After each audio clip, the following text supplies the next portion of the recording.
Welcome back to Budget Tactical. Today's episode we are talking about what I'm going to call smartwatch.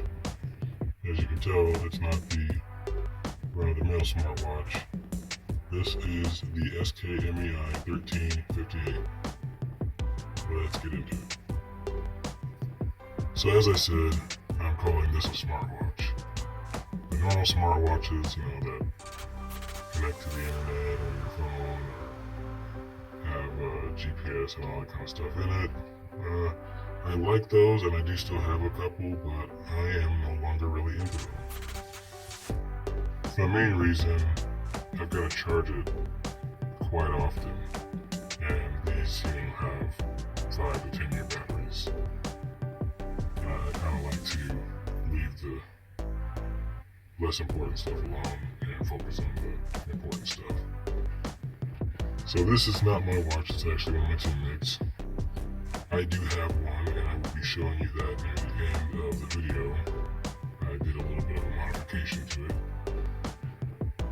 So, just getting into this watch a little bit, going under the hood, it has a built-in compass, altimeter, barometer, and several other useful features that I like to use as well. Right underneath here you can see the sensor for the barometer and altimeter. That's where it gets its reading. However, you do have to take it off your wrist to get an accurate temperature reading. That's just so that it can tell, oh, this isn't somebody's body heat, this is actually the temperature around.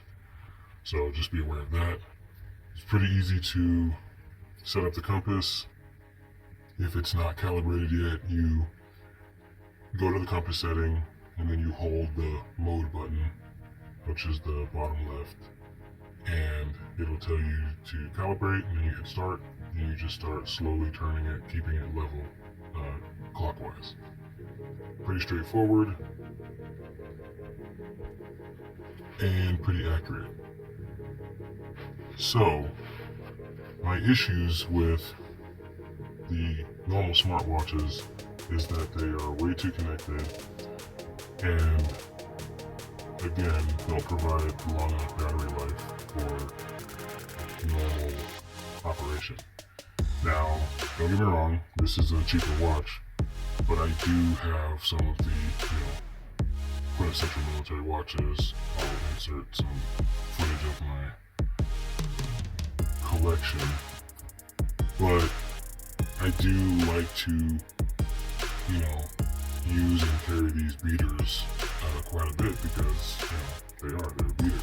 I can work, I can bang it around, it can take a beating, and in case it does, completely go dead, I can just replace it. So you definitely get what you pay for, just keep that in mind. However, I think it is good to have some of these less expensive, what I would consider a tactical, military-ish watch, in case you can't afford or can't see a good reason to afford the more expensive watches, if those features don't mean anything to you. But I highly recommend in this age that if you don't want to switch completely off of smartwatches, at least have some of these in your collection, because you might need something like this when the grid that those smartwatches rely so heavily on doesn't exist anymore. So this is a great recommendation that a lot of us like to use. Some of us have the more expensive stuff, but for everybody else, coming in, just getting into this world, I recommend this watch to anybody that's interested. So now, let's get into what I mentioned, the upgrades on my 1358. Believe it or not, this is actually still a 1358. This is just my G-Shock Rangeman mod. So, as you can see, that is a genuine Rangeman bezel, and it actually fits very well onto the 1358. Now, you do have to do a little bit of modification. You have to cut some pieces away because you have to use the original bands of the 1358. The Rangeman straps won't fit on this watch. So even with my higher end, the more expensive military watches, this is one of my daily breeders, believe it or not. Now, the two greens are slightly different, but in normal daylight, you don't really notice it that much, to be honest.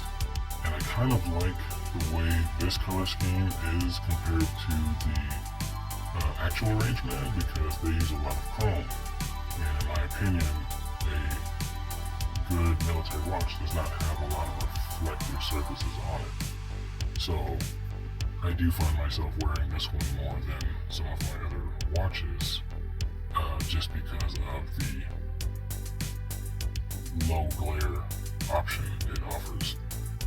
So the way I found out I could do this was actually during routine cleaning and maintenance on my watches. I took the bezel off, I get under there and I clean all the dirt and grime out, and I took the bezel off of my Rangeman as well, and I noticed, and I'll insert some pictures here, they had a very similar chassis, and I just thought I would try it. So I bought a Rangeman bezel off of Etsy. I think it was like $25. It goes up to 60 something if you include the straps. So if you want to do that, you go ahead and get yourself a brand new set of bezel and straps. But I put it on after making some adjustments, and it fits. And this is now one of my most favorite watches. So I haven't seen anybody else on YouTube do this, so I just wanted to share this with you guys. If you can't afford Rangemans, no problem. This is still a triple sensor, and I have banged it around. You see how decent it still looks. It'll get you done. Like, this is not bad at all. So if you guys enjoyed this, let me know in the comments. Let me know what else you guys want to see. Like and subscribe. Thank you guys so much.